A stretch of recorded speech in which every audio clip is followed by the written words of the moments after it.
Boom. That's what it was. That's what it was. That's what it was. The brick hand just finished it off. Boom. God damn. Welcome to the Second Wind Sports Media. I'm your host, Rashid Hammond, and alongside... It's your boy, Caesar Fantastic, and alongside...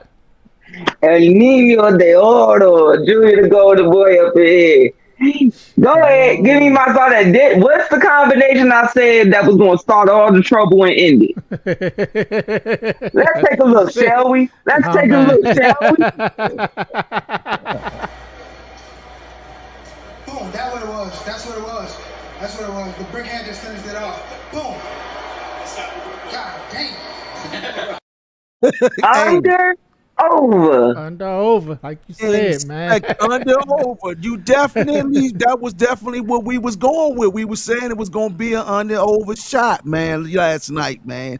And it went exactly the way it was predicted. The round was predicted, the 8th round or 7th to 8th round. Yeah, I said nothing. You said 7, so you said 8. I said 9. Yeah. So it was within that range. We know Tank how he uses this. He collects his data, and today he basically collected some great data, and man, it was a spectacular fashion, man. I was impressed. I don't. After this shit, I don't think nobody messing with I don't Tank. think nobody messing with. I've been telling you that. Nobody messing with Tank. That man's spooky, man. That dude's a problem, man. And you know, I thought boxing won't work because Tank can really box if he need to. If that's his intentions, is he know you a hell of a boxer, he can box you if he need to. This fight he didn't need to. He didn't need to. He just was collecting DNA, collecting data today. That's all he was doing. Collecting data so when I do catch you, you going to sleep. The problem is he haven't needed to his whole career. He haven't. You know what I'm saying? It's like somebody please make this man box? Like, can somebody make this man box? The only person who did it was Pitbull. Yeah. Hey, remember how upset I was when y'all brought me on the show, and I'm like, man, people act like they got to show all these wrinkles off the rip, and I used me as an example from what I did.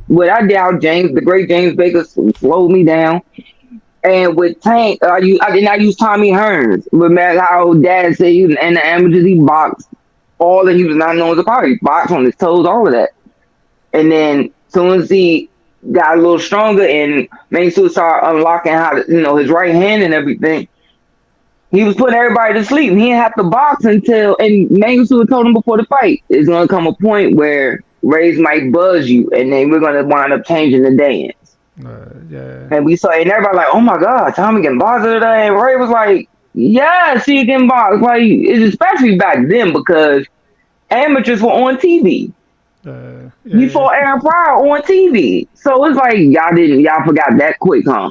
How quickly y'all forget, so. Man, but that was, I want to first say to Frank Martin, you ain't got nothing to be ashamed of, boy. You had more than enough moments. You had more than enough moments. You had some moments, boy. He had some moments. Gave him trouble. Definitely gave him trouble. Gave him trouble. But what shocked me how, after the first 3 rounds that Frank controlled a little bit, just when they went to the corner and Calvin was talking to Tank, and he was like, man, how you feeling? He like, I'm cool, I'm chilling.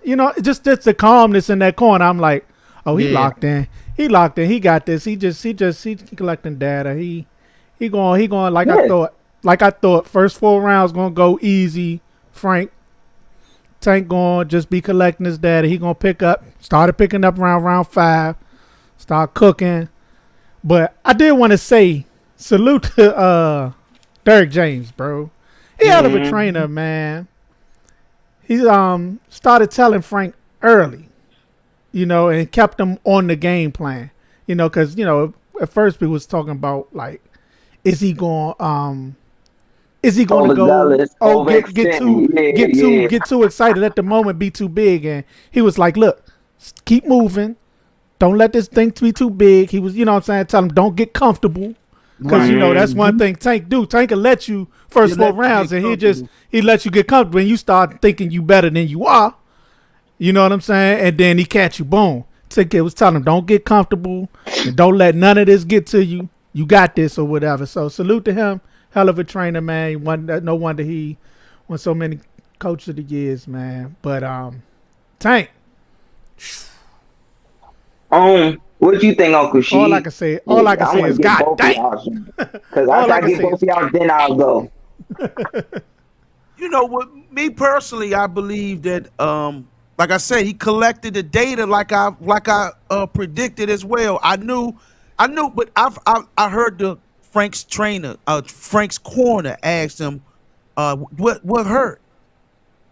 He was like, he said the body shots, and I was saying that was what was going to be. I knew he was going to try to run around the ring, try to stay on continue looting as he did, and I knew them body shots was going to catch up. He wasn't saying the punches was hurting in the head at first. He was saying the body was hurting.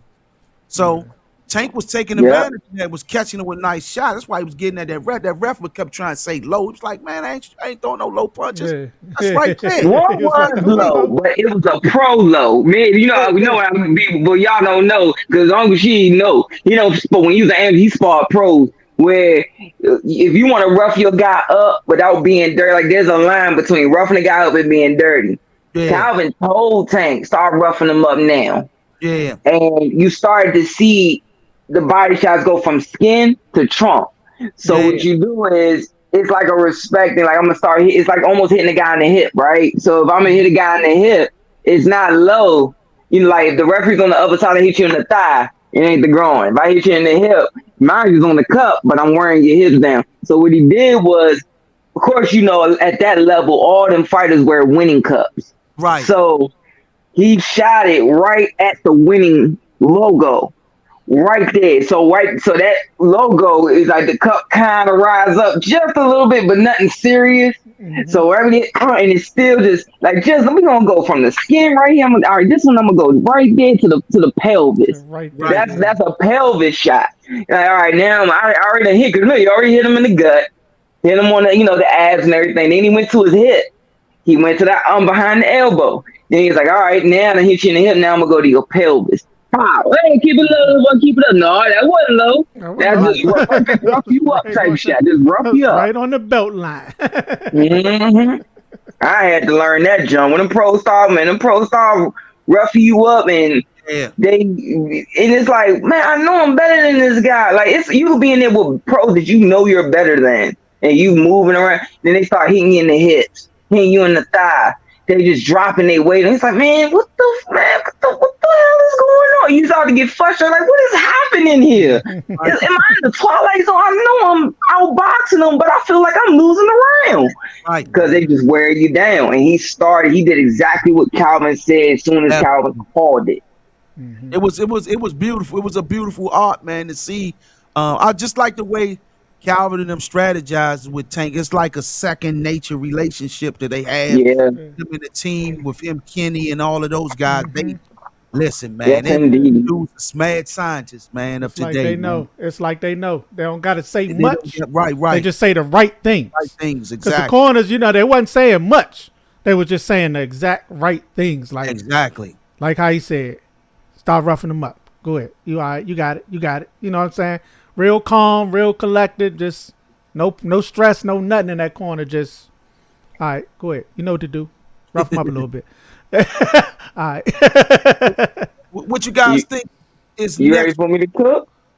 What y'all think next for Tank? Loma.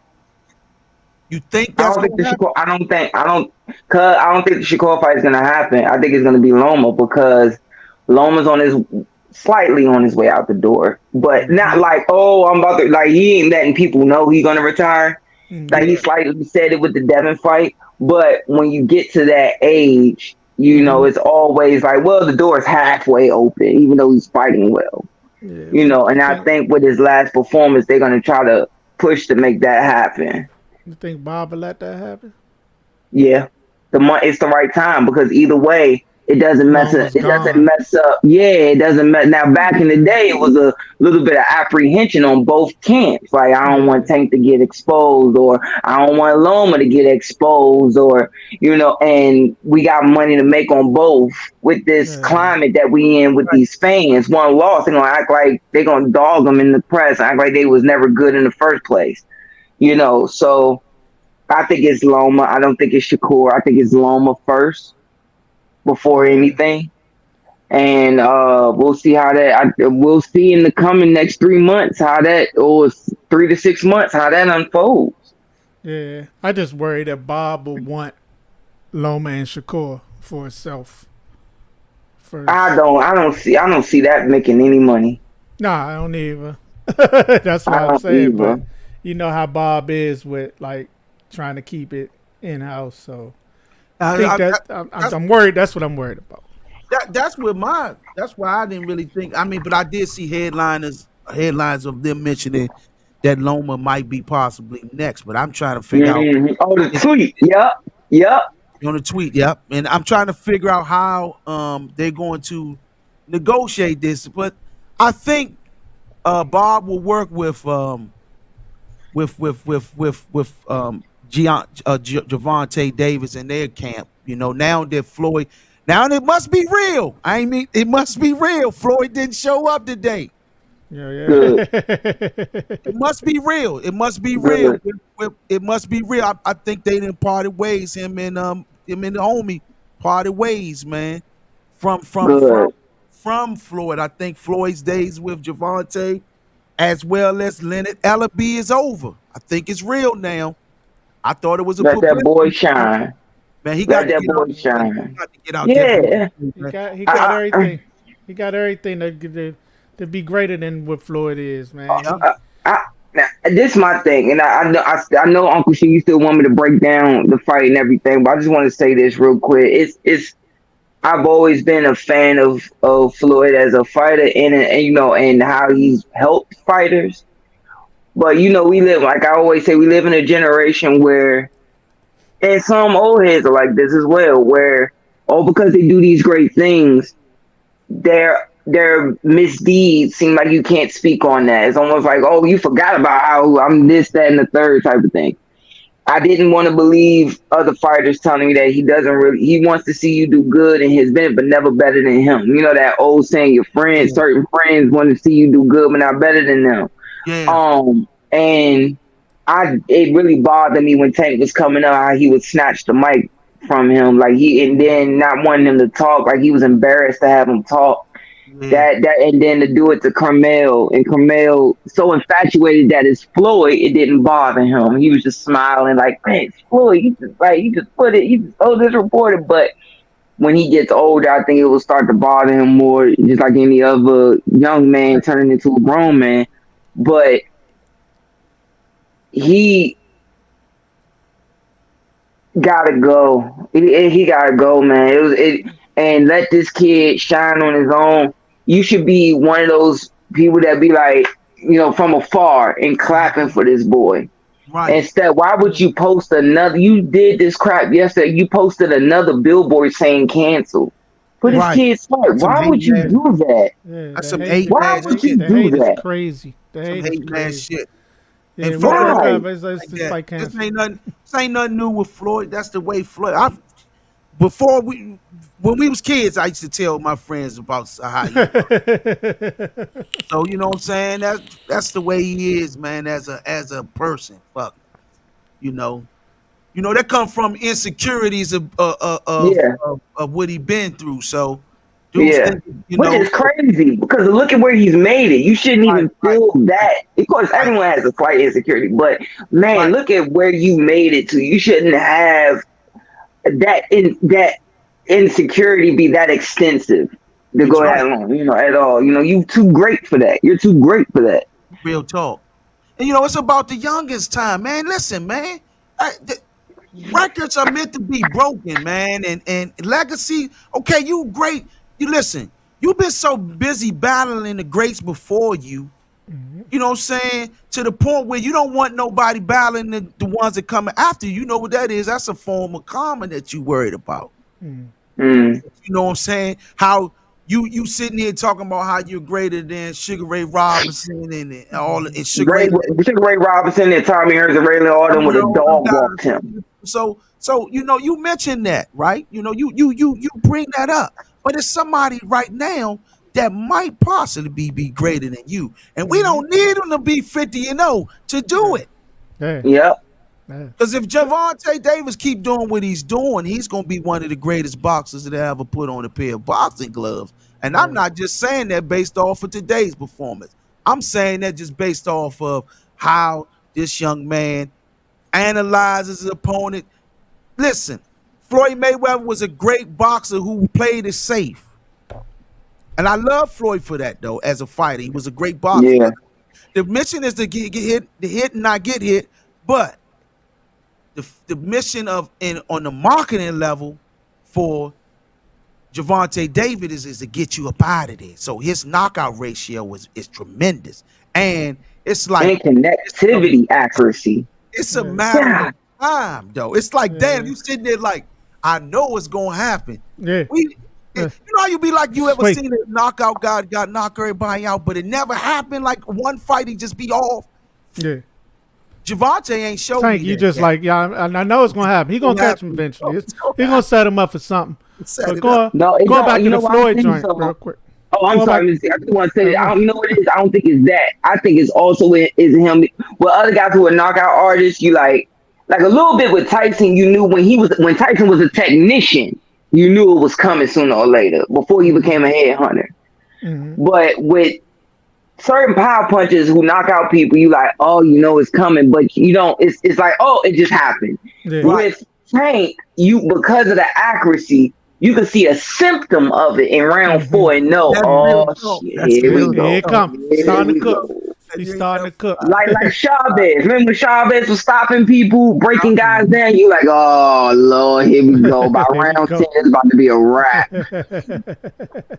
Yeah, but going back to the Floyd joint real quick, I want to touch on how I like in other sports. When somebody's about to pass somebody's greatness, somebody's record or something, how they'll come and fly wherever they are. To pass that torch and salute that person for being greater than what they did. And it's an honor for them to do that. Right. It's crazy how Floyd just hates on the next man who, you know what I'm saying, who might eventually one day pass yourself. Who you handpicked? Yeah. Yeah. Like, remember when Reggie Miller, we all knew Reggie Miller was a bad dude. Mm-hmm. Who came before Reggie? Larry Bird. Larry Bird from Indiana really tipped his hat to Reggie. Mm-hmm. And then Reggie broke the 3-point record. Mm-hmm. He retires. He becomes an announcer. Then Ray Allen started to creep up on the 3-point record. They made sure Reggie was the commentator that night. Mm-hmm. Yeah. And he walked up to Ray Allen during warm-ups and said, he was like, man, I'm nervous about it. He said, no, don't worry about it. Go do this. Yeah. And be great. He went, broke it, and the first thing he did was ran over to Reggie with a slight tear and gave him the big, and Reggie said, come on. It's all good. It's all good. And then when Steph Curry came up, it was like the same thing in reverse. And Ray Allen was there. And the thing, and you people gonna say, well, you done seen him say that Tank is next on that bullshit. Because when he fought Ryan Garcia, he's in the corner with Tank. He's standing in front of Tank instead of behind him. Calvin's behind him, Kenny's behind him, Miss Mia is behind him. And yet you want to stand in front of him clapping. Then you turn to Tank and you do this. I done had more than all of anything you have ever had here on this spotlight. But this is your time now. What the hell? Yes, he gotta make it about him. He make everything about him. You could have easily just said, hey, remember all them talks we had about this moment? About you, remember you was crying when you saw me and Adrian Brown at this height? Guess what? It's a little kid probably crying about, man, I want to get to where Tank is right now, showing why. This is your night. Yeah. Shake out on this boy. That's how you do. And I got to go back to hard work before we switch it out real quick. when I was, oh, your dad's a Hillcrest legend, your dad's this, whatever, whatever. I still hear it today. And I don't get tired of it. But here's the thing.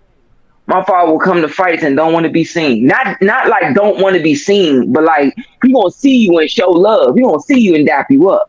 But that whole past, present, future thing where they announce every fighter there, he don't care about that, right? So my father may be there, and we was at the Ice House, and it was the anniversary of my dad's fight at the Armory, and they saw I got there after my parents, and this Combobulator Jones saw my dad, and he remembered that it was close to the anniversary of that fight, and he was like, "Man, your father put on a show that night. Like your father, man. Anybody else that was your father, if that dude was your father's side, he might have stopped him because nobody would have been able to take those shots. He fought great.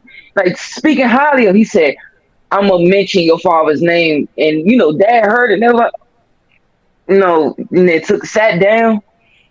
And I just asked him, I said, "Dad, what's the big deal?" He said, "Man, them days is over for me." Just as humble as ever. "Man, them days is over for me, man. I appreciate it, but man, I don't care about that stuff. Them days is over. It's your time now. It's Keon's time now." And then I never understood it because I'm like, "No, Dad, it ain't like you trying to hog it. They just tipping their hat to you." But that's just how humble he is. And then when I started using my little platform and people talking about how good I was or how good I could have been if I was fully healthy because of how good I was even not fully healthy, and I was like, you know what? Dang, all these people talking about me. Well, then I got the Kenichi Bear gig. I thought, man, you know what? For who about to turn pro? Frankie's already 2-0. Bring him on here. Trey already turned. Nah, yo, you bringing us on? Yeah, I'm bringing y'all on. They say, well, when you get a chance, or they would say, ask Trey, and they was like, man, when you think I could get on this show? You want to come next week? I got you. and oh, you know what? We got next week already booked. So the week after that, I got you. And they come on, and I said, you know why I wanted you on? They said, well, but I ain't even pro yet. I said, you about to be, and you need to get used to being in front of the camera because you're putting in all the hard work in the gym. I see it every day. Now you need to get used to being in front of the camera, talking in front of the camera, and being calm. And like I was like, nah, and people like wanted to give whoever knew me and didn't know them, give them like, yo, this my Hillcrest fan right here. He coming up, that man next. Like, this dude right, he next. You show. Yeah, and that helps that. Yeah, you give that young fighter that boost. Like, yeah, I'm coming. You don't know, that interview would probably change his whole life for just being recognized. That feel of somebody who I looked up to, who I knew from another time was, you know what I'm saying, is giving me love now. Like, you know what I'm saying. So y'all did it for me. Y'all, both of y'all, Discombobulating Jones, Digital Williams, Juan Marshall. Right. I was not trying to do this. And I was like, man, I'm just talking about it. Ain't no big deal. No, it's different how you be telling it, young. You need to do this. And then, I said the same thing. When I saw you as on IG, you would do them lives. I was like, damn, Charlie he need to be on TV, be have his shows or join the show, man, back then. And Andrew Council came over to, I'm sitting at press row just like 3-4 years ago. 5 years ago, we sitting at press row and he just came up behind me. I'm like, whoa, boy, where your father at? He here? I said, nah, you should be coming late. He said, boy, I just want to give you a hug and give your father, man. You telling it. Tell it, man. Keep telling it. Show, man, tell it to these people, man. Let them know what really be going on in this thing. Let them know, I'm like, oh, man, like, it give you a boost. Like, man, I looked up to Andrew Campbell. I took little tidbits from his style on the inside game and using them. And he giving me love. I'm doing something right. And that's foul, man. That these are the guys that you're signing. And you're doing that too, So, but enough about that. I want to break down how Tank dismantled his opponent tonight. If that's cool. Go ahead into it, man. Let's keep it on that. Let's keep it on it. Yep. Man, so off the rip, the biggest telltale was their breathing. Because Frank was in top shape. Yeah. But when he came back to the corner, I could see him. Like not tired, but remember what I said about that adrenaline of being on the highest level. You lose 2-3 rounds worth of energy just from the ring walk. Then you switch cameras and Tank like this. Tank like, yeah, I'm good. It's a difference, and the crazy, and for people to understand, like just for the little, you can feel it in sparring too. Like when you, depending on who you're sparring, like you could be in there with a top guy, but you know, like a certain, you know that your skill level may be better or whatever the case may be, and because you're so calm, you got 2-3 extra rounds worth of energy you can give if you need to do another or pick it up, and you calm or whatever. But on the other hand, like for instance, when you know a certain dude named Jared Hurd started becoming 14 and 17 and 0, and you know making Bama's look like crash test dummies on the canvas and shit.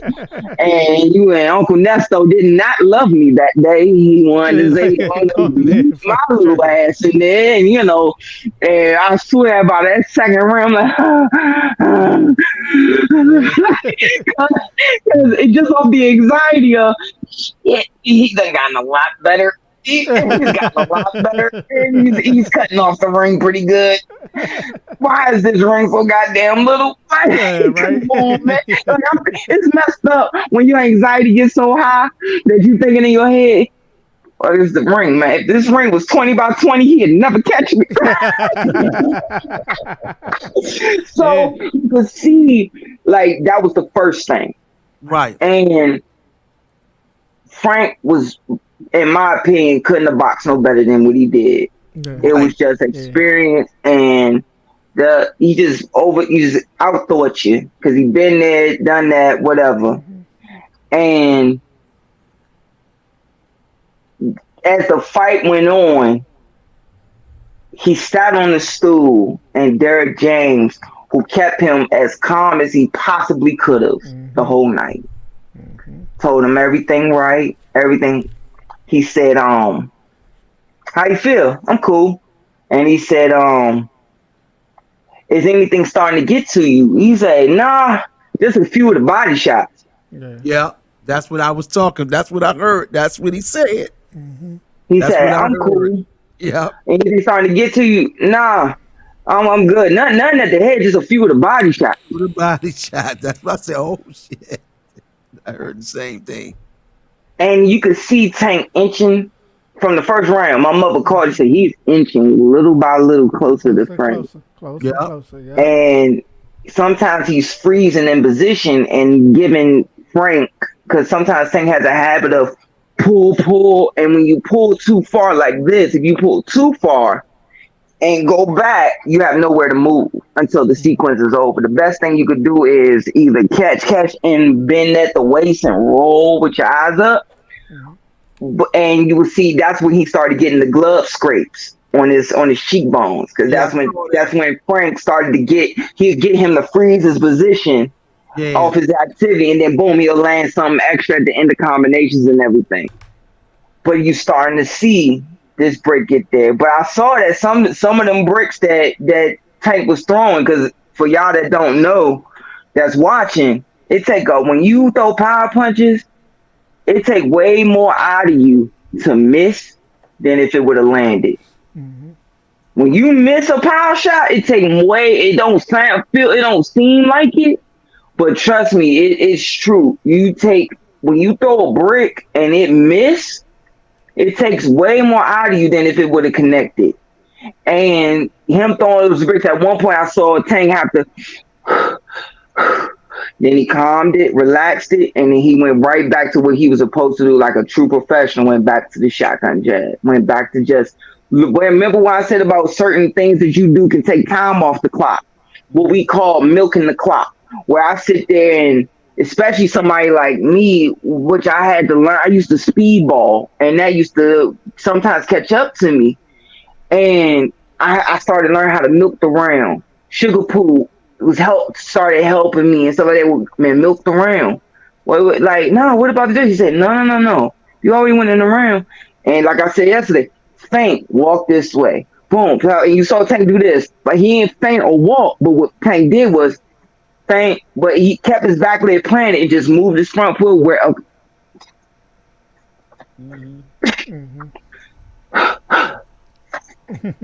Just that little bit, and you're dealing with, and then his mystique. When you're dealing with somebody and you're that close to them, you're not off distance, you're here.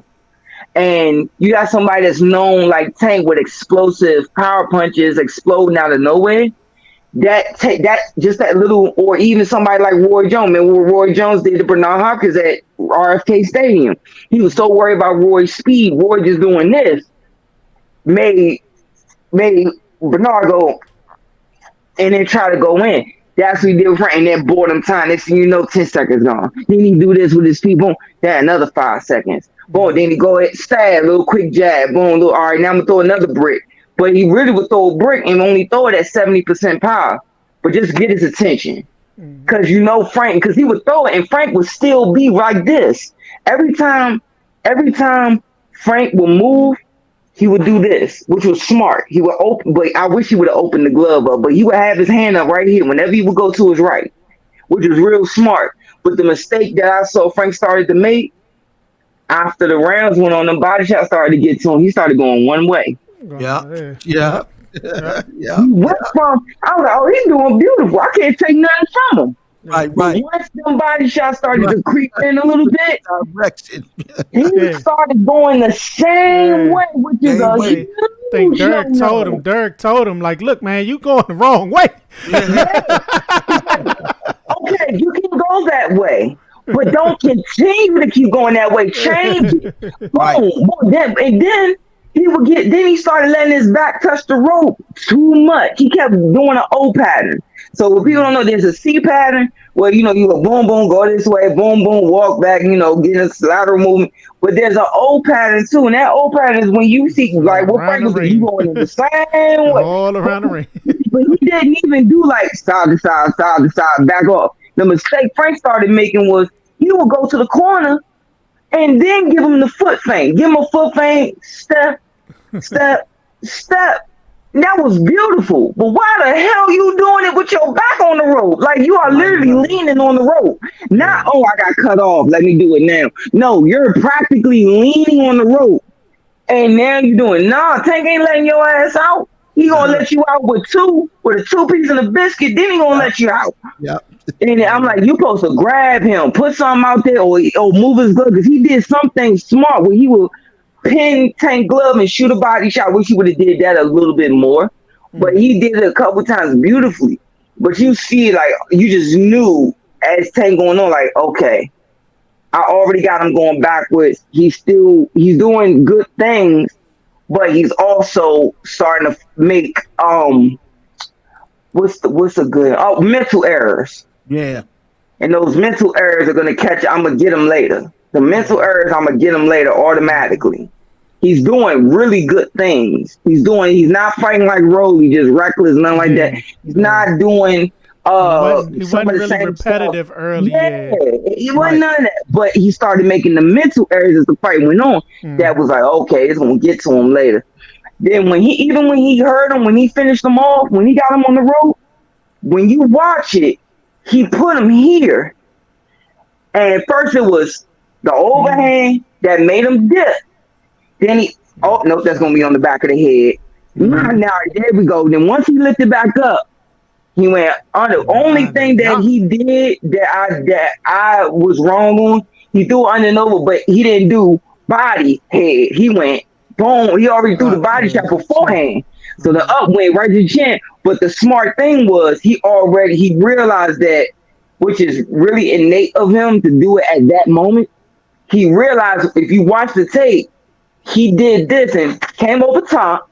Then he went, and he pulled it back because he knew that would have been a dirty shot. Like it would have hit him in the back of the head.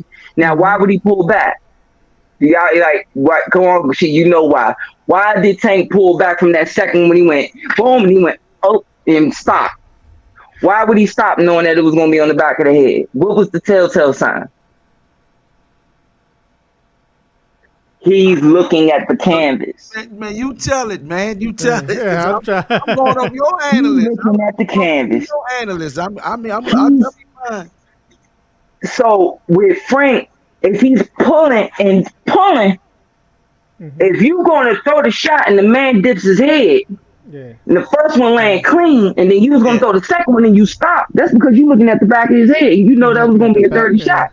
But what does that also tell you? Oh, he looking at the canvas. He looking down. His eyes aren't up. When you supposed to do, I was always taught, don't always bend at your waist, bend from your knees, and then your waist. And when you bend, keep your eyes up as best you can on what is coming.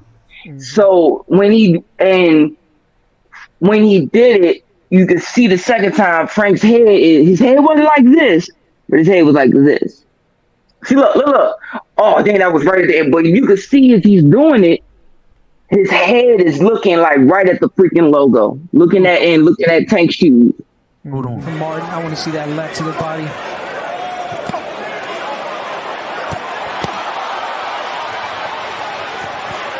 Oh, left uppercut.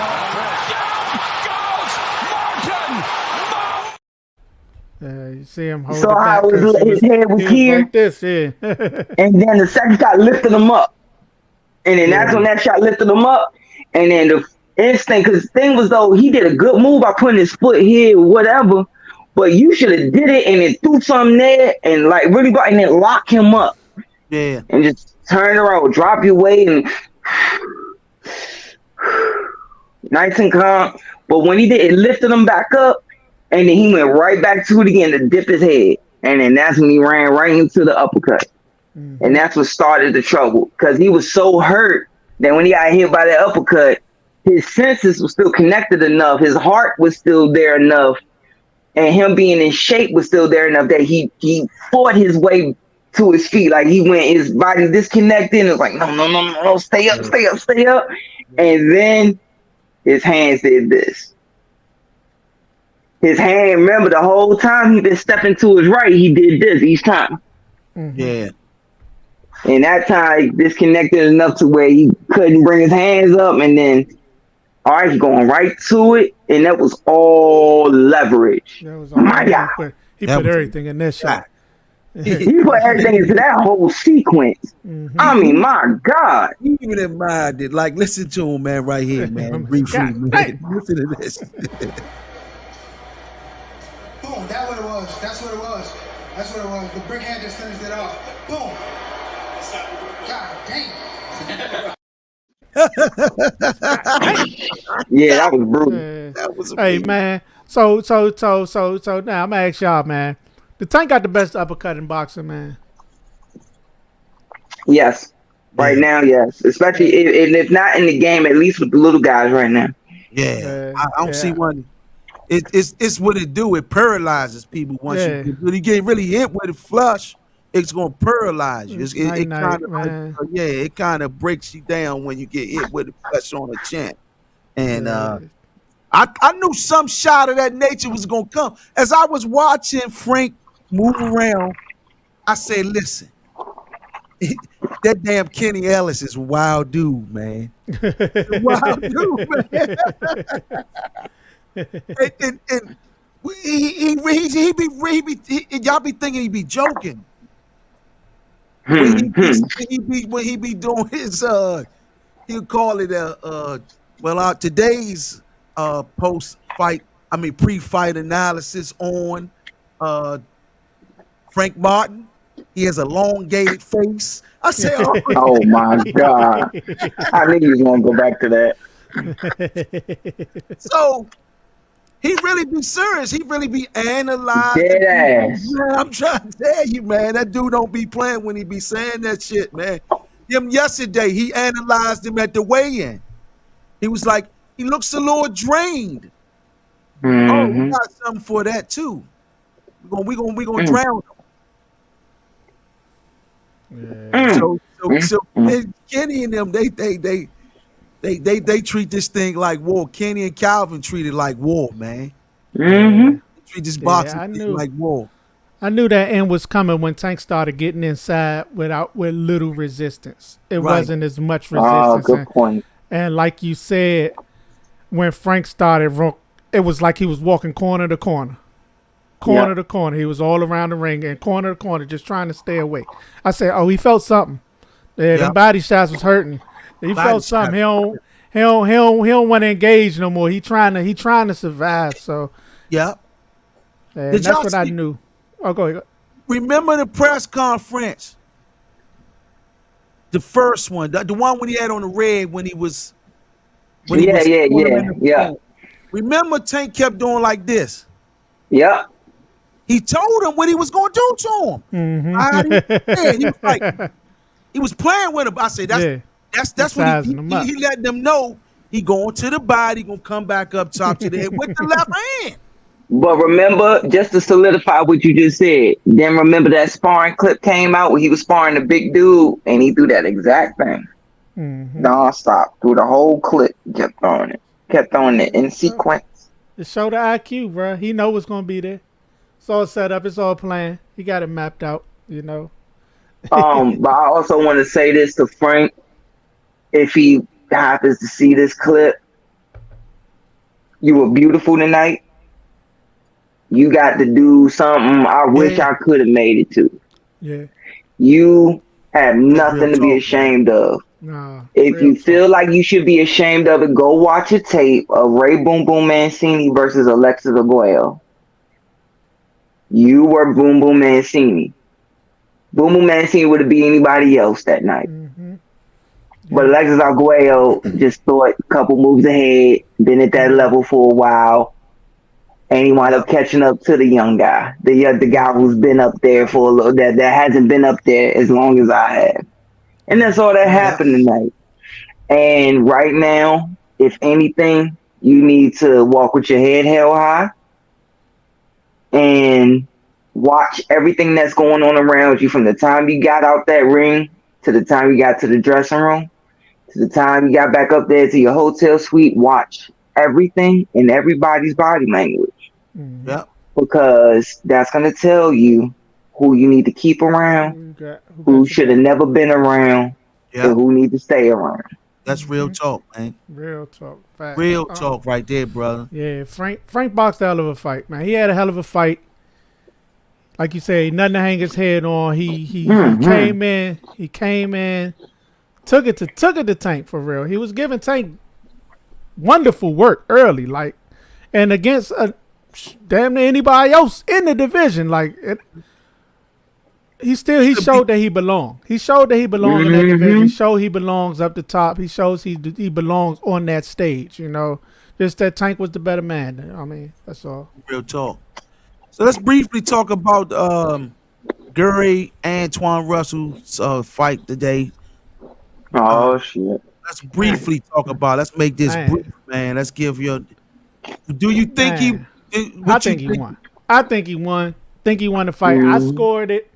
I scored it 7-5. Antoine Gary. Yeah. On my scorecard it was 7-5 plus the point taken away. Exactly. I think he won the fight. But salute to Puello. He boxed it. He boxed it. He boxed like same. He had a good strategy, man. Yeah. Hell of a fight, bro. It was a hell of a fight. I just think in my eyes, Gary edged it. I think Gary edged it. But man, you a hometown, man. You crazy, man. You hometown, man. I had Gary winning the first 5 rounds easy, so I don't. See what I mean? Even the commentators probably had him the first 4. Yeah, I know. I'm hip on that, but it is what it is. Commentators gave him the first 4. I'm still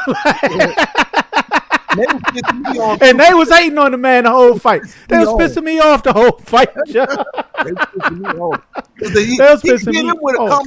Well, wasn't hit him with a car? I said, no, man, he hit him with a combination. I had Gary setting the tone and the distance early in the fight. Wonderful, right? Yeah. But Puello started coming back. It was the counters over the jab. Yeah. That neutralized Gary's jab a little bit. But Gary was doing good work to the body early. It seemed like that slowed down. Yeah. And that's what I was like. Same reason we were saying how Tank was slowing Frank down with them body shots. That's what I wanted Gary to be doing. I wanted Gary to be slowing him down with them body shots. Right. It's like everybody that did it was successful doing it. Benavidez, another fight, was slowing Vozick down with the body shots. So I wanted Gary. Nice body shots too. Both fights. Gary threw a Yeah. few of them too, but that guy kept holding. He was holding as a strategy, and I thought it was the right thing for the referee to take that point from him because he was using it as a survival mechanism opposed to getting clinching. It was more than just a natural clinch. It was more. As soon as he hit me, I'm grabbing him. You know what I'm saying? And the commentator was like, "Well, I think it was legit grabs." I say, "Bullshit! He's trying to survive with it." Yeah, and they was like, he didn't even give him a warning. I'm like, he gave him a stern warning the round before. He So gave him a stern. he gave him a stern. He said, "Man, you got to stop warning. That's a warning. That's a warning." I say they must be in on the conspiracy. I'm assuming, man. Yeah, man. But like I said, man, Puello boxed beautifully. Beautiful fight. He closed the fight off. I think he won the last 2 rounds. Yeah. And he closed the fight out. But Gary, nothing to hold your head on over. Same thing. Champ. Come on back. How would you go for that rematch? You showed you belong up in that level as well. So get that rematch and bring it on home to DC, to the DMV area. Bring it on back home here. Bring it at the arena, at the entertainment arena. What says you, JR? I thought you never asked. Y'all ready for me to cook? All right. Stress ball in hand. Matter of fact, we doing Rubik's Cube this time. That was some bull. Now, let me go ahead. Preference. Everybody knows my relationship with the Russells. They are my God family. So I already know I'm going to get the whole thing. Oh, that's your God family. So, whatever. Cool.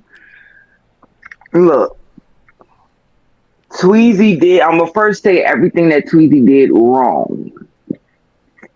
Tweezy should have kept doing what he was doing rounds 1 through 5. Rounds 1 through 5, he had that Bama going. Mm-hmm. He gave him a reason to clinch. Mm-hmm. But as the fight went on, he stopped bringing his hands back at the end of combinations and the distance where he needed to be at. Like sometimes he would throw those same combinations or same sequences like he did in the early part. And sometimes he would end it real close and pivot out or, clinch and break and reset. Or he would be already boom and hop out and he's gone. Mm-hmm. And everything would be right there. So either his feet got him out the way, and if he didn't get far enough out the way, it would catch his glove at the end or whatever. Mm-hmm. He stopped doing that as it got to 7 through 12 or 8 through 12. And you started to see Boyo start to go. His whole thing was, all right, I got to survive rounds 1 through 5 because he's a fast starter and he's throwing a lot of bricks. And you started to see that even Tweezy's first 2 rounds compared to his past fights is you would look at as slow. Mm-hmm. Start for him. Any other fighter is a fast start. But how fast we so used to seeing him start because he was feeling them out. The first 2 rounds he was taking his time. Then he really started to kick it up. Rounds 3 through 6, really taking it to him. I mean, really sitting down on some stuff on him. And you could tell, though, it started to be an issue because Allen and Sweet G were telling him, mm-hmm. I need you to bring everything back. So nothing's because Allen was like, man, I need you to bring everything back. Bring everything back because his whole thing, Puello's whole thing was at the end of it, I'm going to throw long shots. The short one's going to be here. And then I'm going to throw a right hand at the end. Or I'm going to go 1-2, or I'm going to go hook brick, or I'm going to do a left uppercut brick. And that's what we do each time because remember, Tweezy sometimes will finish his combination here. Mm-hmm. And then by the time he resets, he's here. So by the time he does that, something is going to be either short or long, and something will get there. And then you add on top of that, you're dealing with a strong, fast puncher that every time Tweezy punches, like all the Russells, they bring their head with it. Mm-hmm. Every time they punch, they bring their head. So every time Puello would throw something, it looked worse than what it was supposed to be when it would hit. It's not even hurting Tweezy, but because Tweezy's moving his head over with it as he's throwing his punches, whatever Puello land, it looked worse than what it really is. Yeah. And it looked like, oh, he's getting the better of the exchange. Or, oh, he's landing this and the third, which was bullcrap because you're not going to convince me. Now, that's the only thing I feel that my little godbrother did wrong. Now, let's get to the nitty gritty of it. Y'all can say I'm riding for my godbrother or whatever. I don't give a damn. I'm calling it how I see it. You're not going to sit there and have these commentators give this boy the first 4 or 5 rounds and then act like all of a sudden, won and a point taken away. And a point taken away. 7 straight. You're not going to sit there and take it from this kid and act like I've seen this little boy since he was a little boy work his ass off. You're not going to sit there and convince me. I get it. It's the commentator's card, not the judges. Yeah. I get it. But we done seen more than our share of, over the years of those ring commentators. Their card looks mighty similar to the official judges. Mm-hmm. You are not going to convince me that you gave Boyo even 3 of the first 5. Real shit. Hell, 2 of the first 5. I feel wrong. You always, you can always hear somebody say out of the first 5, you might give them 1 because sometimes you might get that first round where you're filling out, and whoever lands the last, the most jazz, the last 30 seconds may get the round. But this guy literally was trying to survive the onslaught from round 1 to round 5 because he knew you could tell from how he made, man, this dude done watched tape on Tweezy. He already know this is a power puncher and a fast puncher, and he starts out super fast. Yeah. And the crazy part is, any other fighter that you may watch, Tweezy's first 2 rounds, if that would have been any other fighter, you would say, man, this fighter started out fast. But we're so used to seeing Tweezy start so fast that his first 2 rounds was kind of slow. And he still was running them numbers, coming in, doing everything. I thought he was putting on, especially them first. Oh, man. I was impressed. So when Jay, I feel like you, man, by the time it was down to the later rounds, and it was some rounds he was losing, but I was so comfortable. I'm like, damn, but he washed them the first 5. Yeah. Then the point taken. I was like, oh, this shit's in the bag. It's over. You know what I'm saying? It's in the bag. I had Gary winning 1, 2, 3, 4, 5, 9, and 10. Right. And I had Pollo winning 6, 7, 8, 11, and 12. Look. I'm gonna go ahead and take it there because this has been in the grapevine for years. You're not gonna convince me. I'm gonna say it again. You're not gonna convince me that this kid blew through him the first 5 rounds. Exactly. And this guy just automatically took 7 straight. Right. You're not gonna convince me.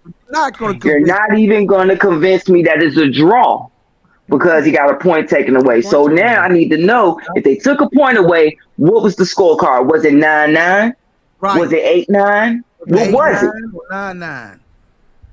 So now you're not going to convince me that rounds 8, 9, and 10, Tweety didn't win not 1? Not 1, 8, 9, or 10. Right. Hell, 6, 7, 8, 9, and 10. Because I can see somebody giving 6, 7, 8, 9. Because I can see if somebody gives Pollo 11 and 12, or maybe 10 or 10 and 12, whatever. Right. You ain't tell me this kid didn't outwork him at any point of the takeaway, because the punch output, he skunked them.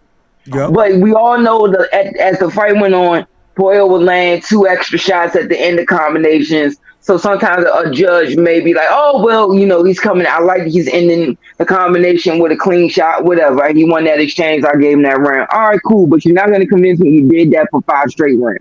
Right. Out of 7 through 12. You're not going to convince me. Now, the commentators went from trying to talk Tweezy up rounds 1 through 3 to then saying Tweezy's getting hit with shots. The same shots that he just threw on Boyo. Right. I saw that the same shots that the same flurry and sequence he just did. pissed me Boyle off. lands a good shot. that And was I'm like, blowing That's me. the same shit, man. That was blowing me since so the Adamas fight. I was like, man, same thing the I'm Adamas saying fight. I the was like, same shit. yes. I'm telling my wife, like she was saying the same. She said, "Hold on, he hit him. How the hell they gonna say he hit him? What the hell is he watching?" I said, "I don't know. Fuckers is crazy." So I'm gonna go ahead and put it out there. The Russells, going all the way back to the amateurs, have had a history of taking no shit. I can't put it no other way. Real I shit. can't put it no other way but that statement. They have been They was like known that to not take no shit. Gary Senior was like that when Gary Jones, the oldest one, was fighting. He would cuss a motherfucker out in a heartbeat anywhere about his son. Mm-hmm. Back in the 90s. And they, I, I remember being at their house in Capitol Heights when Sweet G was turning pro, and Sweet G got to 11-0 and 14-0 and stuff like that, and them I'm not gonna say certain promoters' names, but they heard an inkling of a promoter say they were basic. You know what? I'm just putting like they were Dame Dash. They're Dame Dash. Mm-hmm. The Russells are Dame Dash, very astute, very intelligent, and they will quickly. I will take the risk of you not liking me or you trying to pull some BS on me just so I can sleep better at night by not letting you walk over with this BS you're trying to pull. All because you're the promoter, or all because you're the one putting the contract, or you're the matchmaker, or whatever.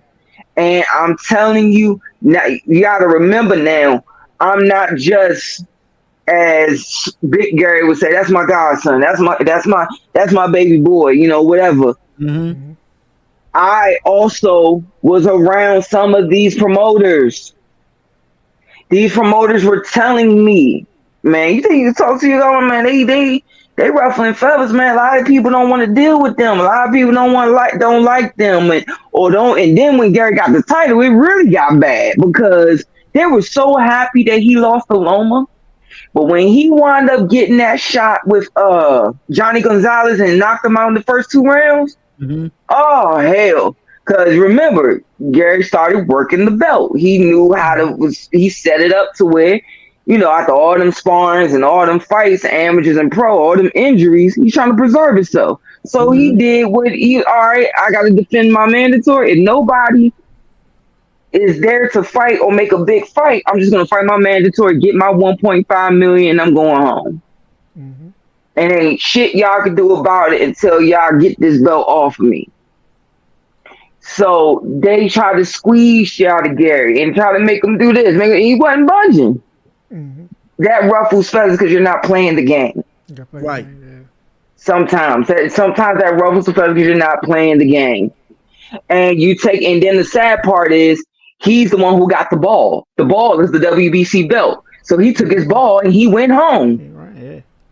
You don't go through your career. You got people who feel like he still beat what's that boy name that he lost the belt to? Maxio? Mark Maxio. Some people feel like he outworked Maxio with one hand and you could have gave him a split or MD majority.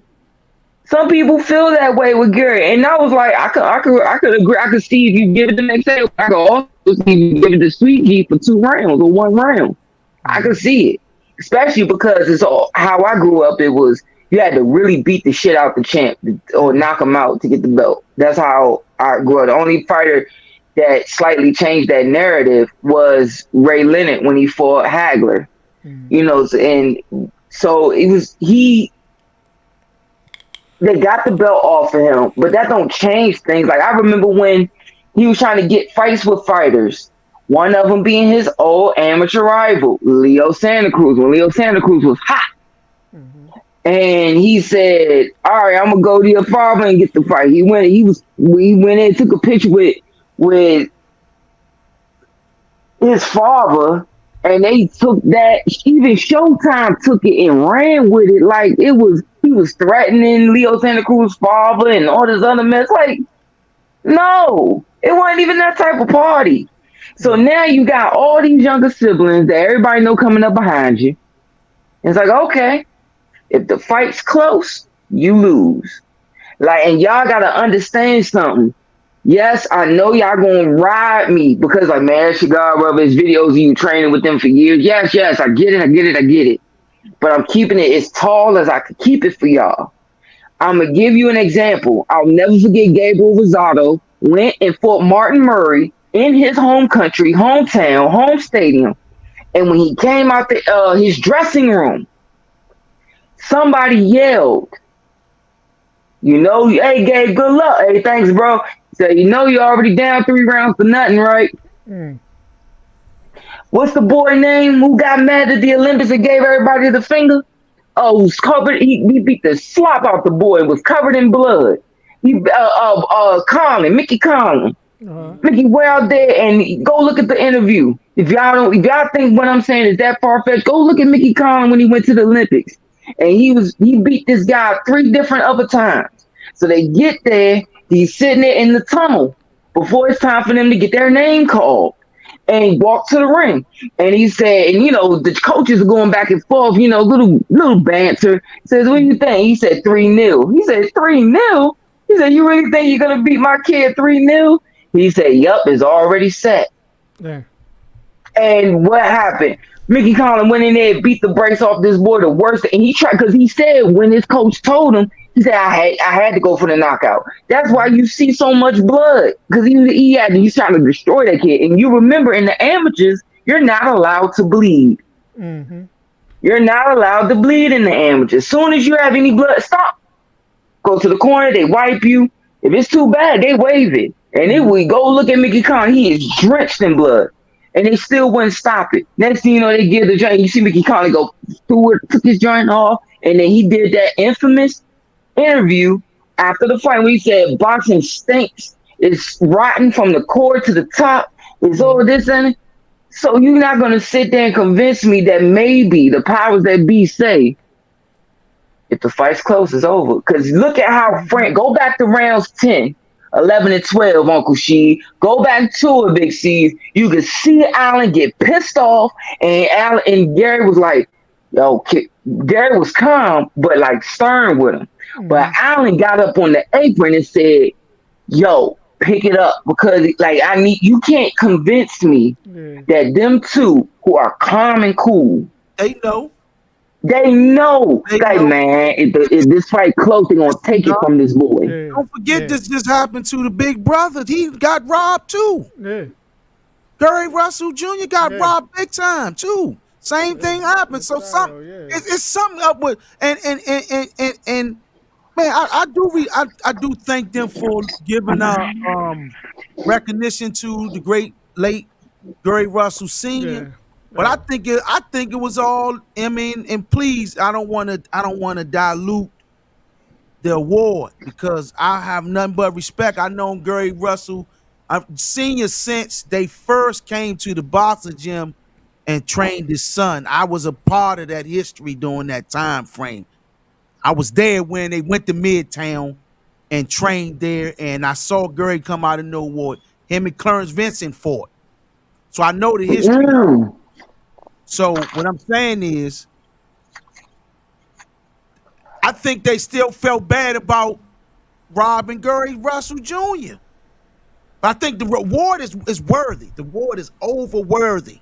Mm-hmm. But I really think that boy got robbed today, and I think the brother got robbed as well in the past. I don't know what's going on. I don't like it. Those are the best family in boxing history. And they are one of the best that come out of this area right here. Matter of fact, I would put my money with them over most of the guys that came through this area on performance. They go represents, they whoops ass on the national level. Mm-hmm. We have plenty. International. I mean national. I mean the United States, meaning on the worldwide stage. But yes, sir. So they whooped ass on, like JR said, on an international level.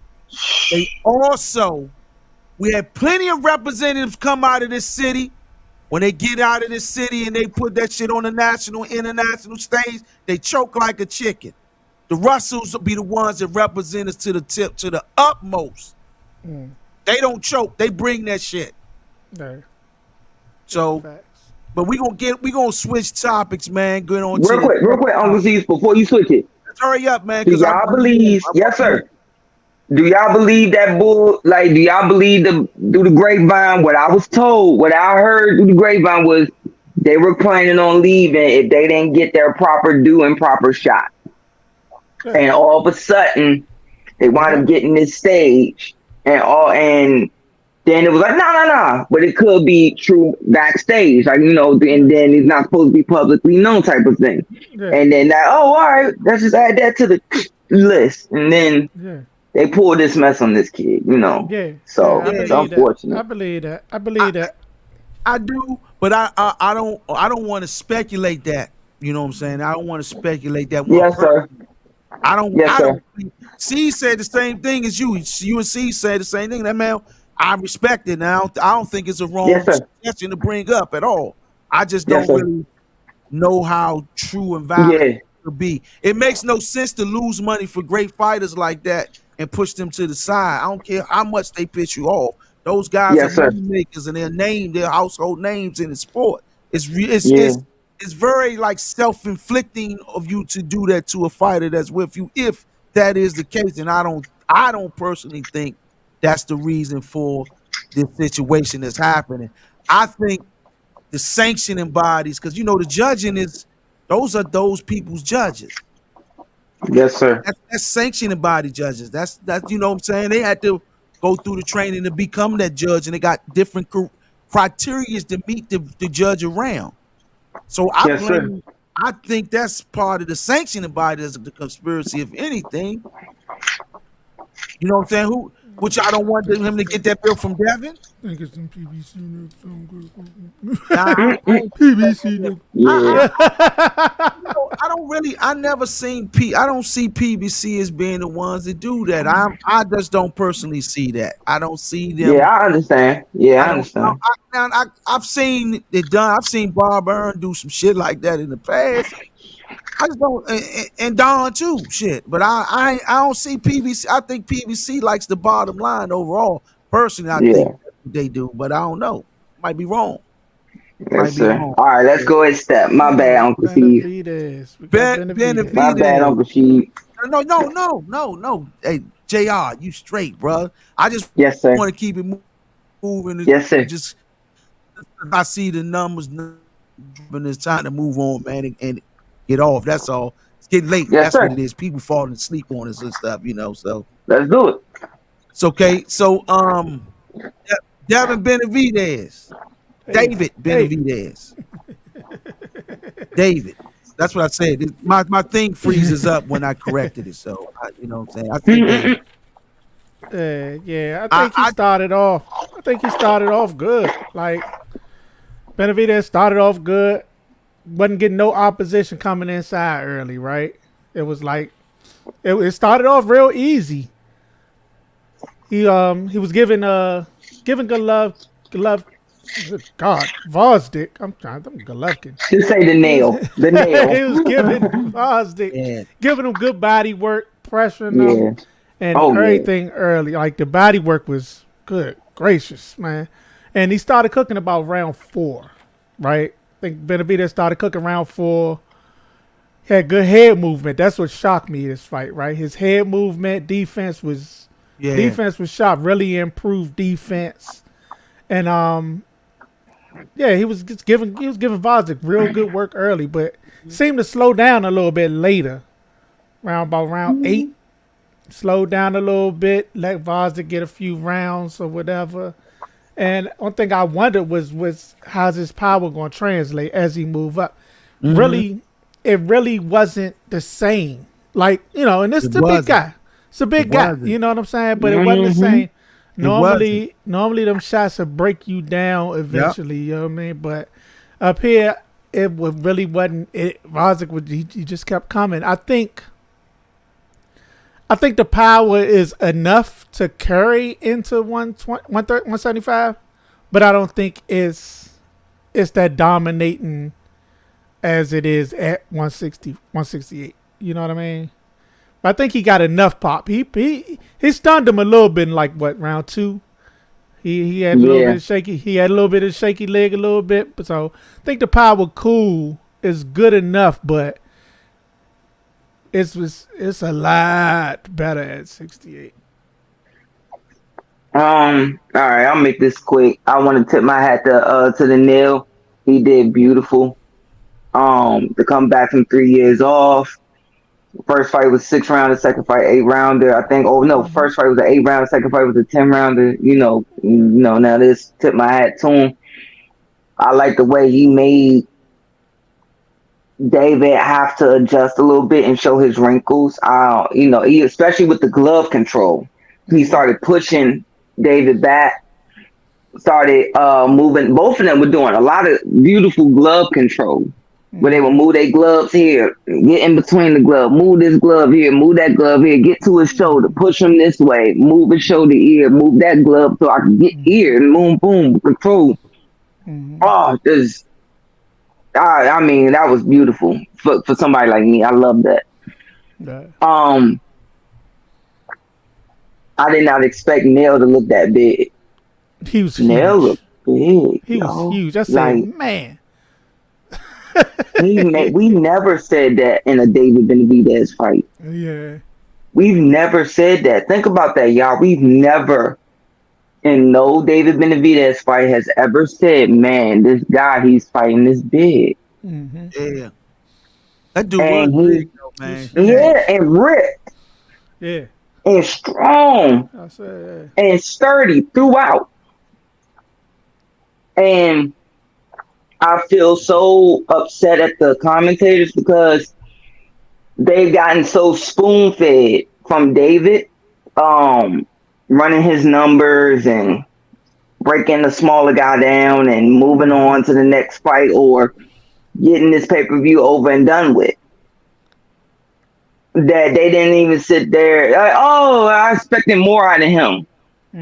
Yeah, he's showing some good wrinkles, some new wrinkles, but I expected more. What the hell you mean? He's moving up a weight class. Moving up, bro. It's not going to be the same. It's not going to be He's exactly moving the same. up, and he's not moving up a weight class where, you know how like Diego Corrales. Remember Diego Corrales was like 26, 30. By the time he really wasn't fighting in somebody his size, so he got to like 40, 47, so because he's literally not going 2 or 3 weight classes straight of, oh yeah, he moves up and he gets rid of the guy again. No, he's immediately now going 7 up and getting in there with a guy who's either his size or slightly bigger. And he has to then adjust to the weight. He has to adjust to what his body will allow him to do with his punch output. And diversifying how many power shots he wants, how economical he's going to be with his power shots. But instead of saying, man, he adjusted real well. He's getting the rust off with being at 75, and he ran his numbers well when he could. I think he's going to adjust more, and I like the way he showed wrinkles with his head movement, shoulder movement, and everything. Since they didn't say it, that hopefully Dave Benavidez sees this, and I tip my hat to you because you did what you were supposed to do, moving up and fighting a bigger guy. Well done. I think he remembered being 15 years old and fighting bigger guys, bigger than him and stuff older than him, and that's what got him through tonight. I honestly do. Sometimes you got to go back in your brain to something you've already been through to get you through. And I think that's what he did tonight because he did well. He did well. And the nail did very well as well. Yeah, it was a good fight. Good fight. Good competition. I'm going to tell you one thing that it did show, though, about Benavidez. He looks nice. I like them uppercuts. I like them hooks. Yeah. He got a leaping hook. That joint vicious, man. Yeah, I ain't expect that. What I do know, it kind of exposed him too. Yes, sir. For weight bullying. It kind of exposed him for weight bullying. But that guy was just a big ass guy that he fought, man. Man, that dude, Mm-hmm. he the one is trying to weight bully. The guy he fought today seemed like he was a damn weight bully. Like a damn cruiserweight Yeah. coming. Yeah, man. Like, how much did he rehydrate? God dang. Yeah, that's what I want to know because Benavidez said he came in, 89? Yeah. 189, said he only came up 14 pounds, rehydrated. That's why I'm like, weight bully, man. Weight bully. Right. He came up 14 pounds, and 68, you come 14 pounds from 70, from when he from 75. fight, from 75. You think he gonna come up 14 pounds from 68? He might come up 20.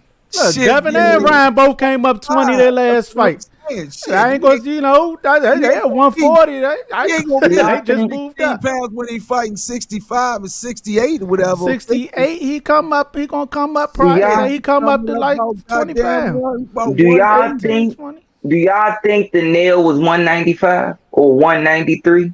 He probably was somewhere up there. He looked like he about He looked way like bigger. a heavyweight. Damn, he was bigger. Way bigger than Wilder. David, bro. Shit, he looked bigger than Wilder. Yeah, he was way big. Like he was huge. huge. I was like, good gracious. I ain't never seen Benavidez look so much smaller than a dude. But to come in there and do what he did against that dude, like who's that big? Come on now, that dude like that, man.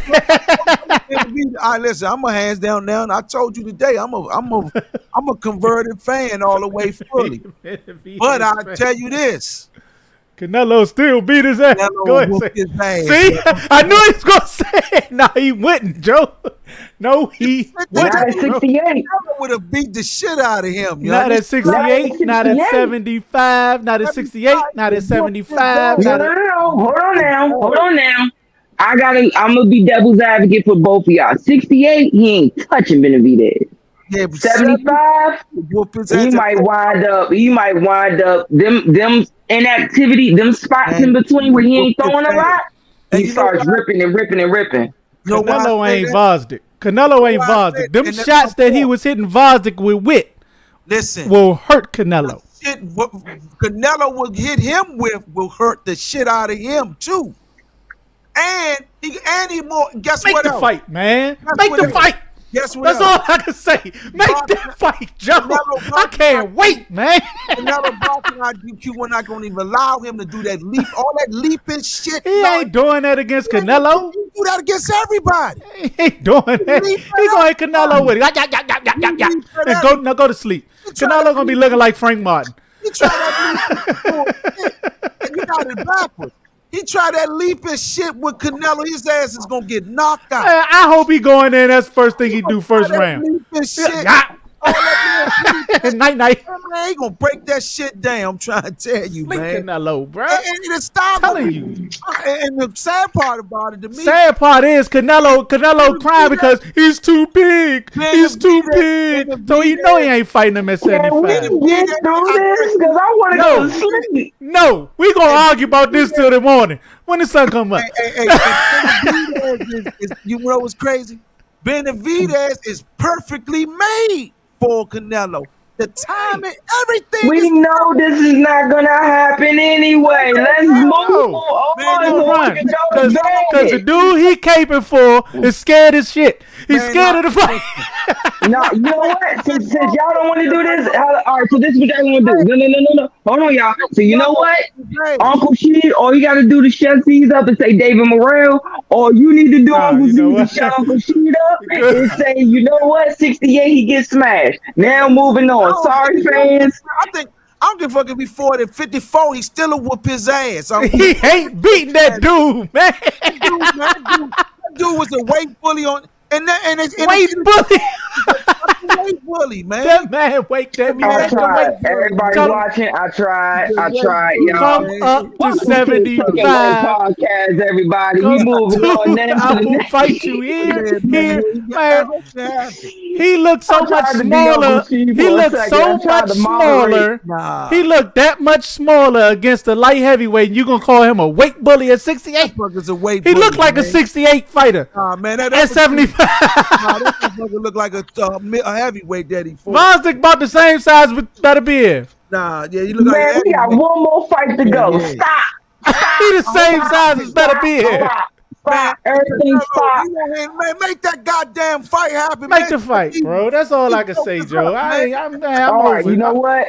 Cause Welcome to the Second Win Podcast, and so now we move on to the last fight of the night with Domas versus Interrogation. How did you feel about it? See, I tried to do the best impersonation, and you know, I tried. No, man, I like what I've seen though from Benavidez today, but I saw some chinks in that armor though. A lot of them. I saw the chinks in that armor today. A lot of them. He ain't as a monster as I thought he was. All the way that man down, is man. a pure monster. Man. Tell your man to come holler at that monster I and just see. see the We time gonna see it. Canelo getting his ass, man. For real, man. Won't happen. But Won't ladies happen. and gentlemen, man, it was an honor and a pleasure for y'all to come on here. And you know, you could been anywhere in the world. Hit the like and subscribe button, join the page, reach out to us. Man, we gonna get up out of here. It's 2-something in the morning. I'm about to get me some sleep. And also, I'm in on this. No, Canelo will beat the shit out David of Benavidez Good night, will y'all. smoke I'm his out. soul. Neil, they ought to do is go to Benavidez smoking that man's soul, man. Peace. Peace. This episode have been brought to you by Raw Vegan Plant-Based Protein Powder, the undisputed champion of plant-based protein powder. I got mine. It's time for you to get yours. Visit rawvegan.com.